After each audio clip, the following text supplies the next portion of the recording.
நல்லவர்கள் கூடும் போது நன்மைகளும் கூடி போகும். கண்ணிமைக்கும் நேரம் போதும் எல்லாம் மாறும். கஞ்சி குடிக்கிறீங்க?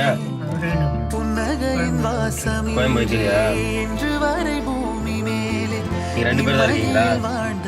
சாப்பாடு எல்லாம் பொருள் இருக்கா? எதுவுமே இல்லையா? லைட் வச்சு இல்லையா உங்களுக்கு? கற்றுத்தரும் காலமே சரி விடுங்க, நான் எல்லாம் வாங்கிட்டு வந்துடுறேன். லைட் எல்லாம் எதுவும் கவலைப்படாதீங்க. வேற என்னண்ணா உங்களுக்கு? அரிசி பருப்பு ஏதோ உங்கள்கிட்ட வாங்கிட்டு. அரிசி பருப்பு அதெல்லாம் இல்லையா உங்கள்கிட்ட? சரி கண்டிப்பா நான் வாங்கிட்டு வந்துடுறேன், எதுவும் கவலைப்படாதீங்க. சரிங்க, நான் போயிட்டு உங்களுக்கு தேவையான பொருள்லாம் கண்டிப்பா வாங்கிட்டு வந்து தரேன். என்னால் முடிஞ்சவரை உங்களுக்கு ஹெல்ப் பண்றேன். சரி போயிட்டு வரேன். ஒரு நாள் முடிஞ்சது கண்டிப்பா நான் போயிட்டு வரேன். எதுவும் பயப்படாதீங்க, நான் வாங்கிட்டு வந்து தரேன். ஆராரோ ஆரிராரோ ஆரிராரிரோ இன்று யார் யாரோ செய்த அன்பால் நெஞ்சம் பூத்ததோ எல்லா நாளுமே விதை